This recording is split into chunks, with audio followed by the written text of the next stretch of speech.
So we'll go ahead and take care of them.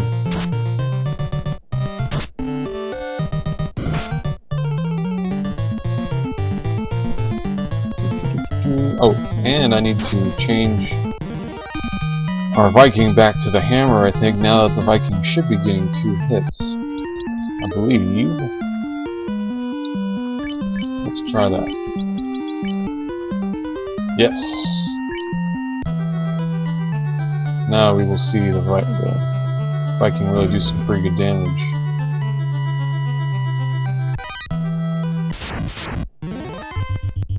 So same strategy here. Ice 2. Alright, he gets it off first. Nice.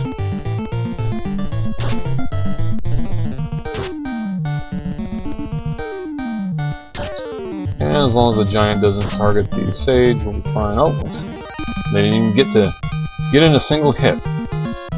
That's the strength of that mage knife. Really, those 4 hits are nasty. Alright, we got a new weapon, the light sword. So, our paladin is hitting for 28 for 2 hits. Let's see what we have with the light sword. 34 for 2 hits. Pretty good improvement. Alright, which gives us also more weapons to sell. I'm gonna kind of organize things here, put all the ones that I'm going to sell with the paladin. We'll hold on to the great axe for now. Could be situationally useful. But yeah, took care of that. Let's see, what treasure do we still have to get? Let's use a harm and a harm.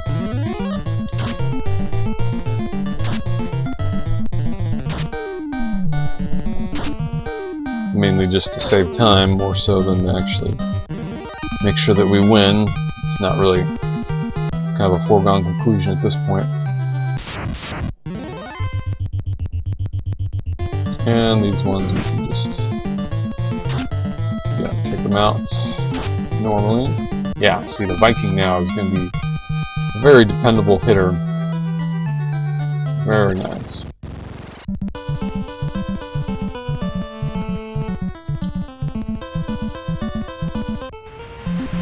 Alright, so now we need to go to the Temple of... no, the Northwest Castle. And we'll just take care of these fools real quick.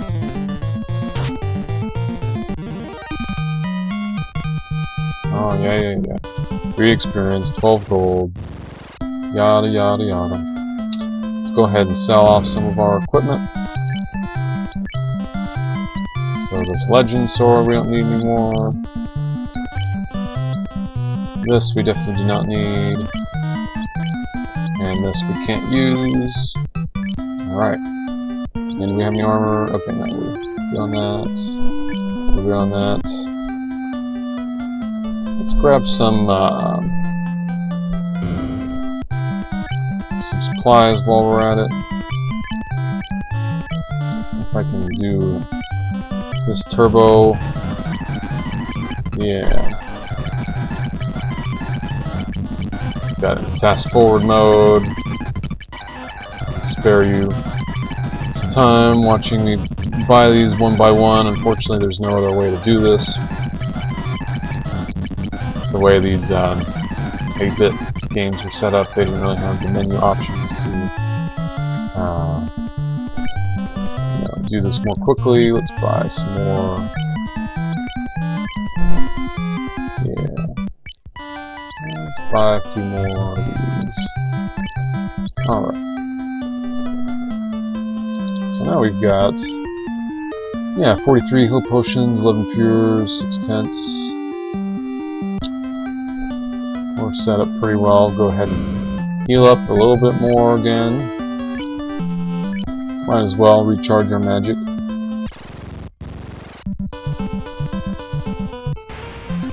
So let's see, let's look at our magic.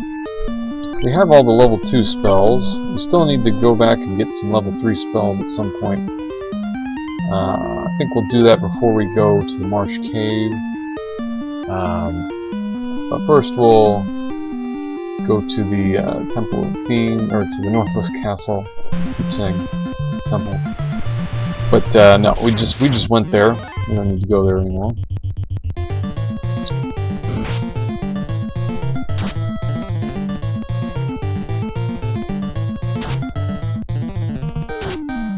Yeah, that Viking is going to be a bulldozer at this point.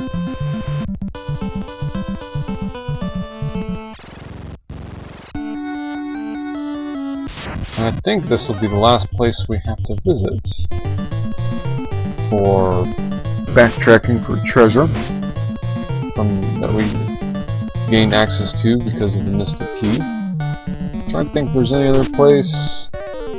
Can't think of any.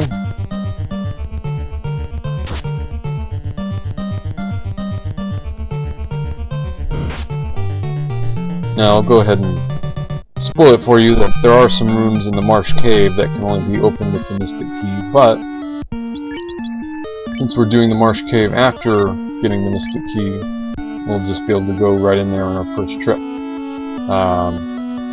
You know, alternative way to go about it would be to do the Marsh Cave first, to you know, get the TNT, gain access to places outside of the sea, which would, you know, allow us to get better weapons and magic, and then take on Astos with a stronger party. That's another way to do it. Like I said, there's a lot more kind of open freedom in terms of sequence you can follow with this hack. But we got the Mystic Key first, so that'll shorten our trip in the Marsh Cave, or simplify it at least. As long as they don't target our sage, I think we're good. Yep.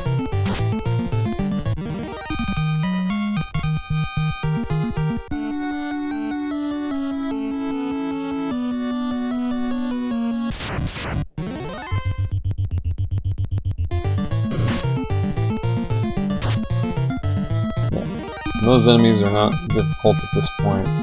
The green ogres are, somewhat difficult, but not really. Go ahead and heal up. That's a spiked square. Here we see some stronger undead monsters. I think what we're going to use is harm.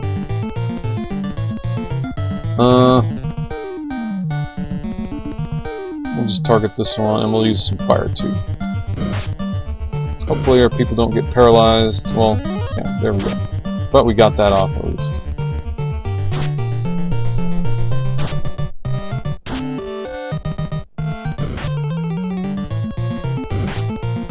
Ouch.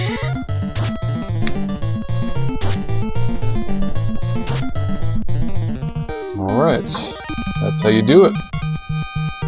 That's why we have our spellcasters in this party. Ooh, Silk Robe and the Tempest Katana. Alright, so the robe will be a great improvement for our sage. Right now he has all 4 absorb. Woohoo! With the Silk Robe, now he has 13 absorb. Yes, much better. Much better. Now for weapons, our ninja can use the katanas. He's got 20 damage with 4 hits at this point. With the Tempest Katana, he would have 24 damage with 3 hits. I think the Mage Knife will still be better. I'd rather trade an extra hit for 4 less damage. The Mage Knife will also be strong against like sorcerer enemies. The Tempest Dagger or Tempest Katana would be strong against airborne enemies like birds and dragons. But we'll go with the Mage Knife for now. I think.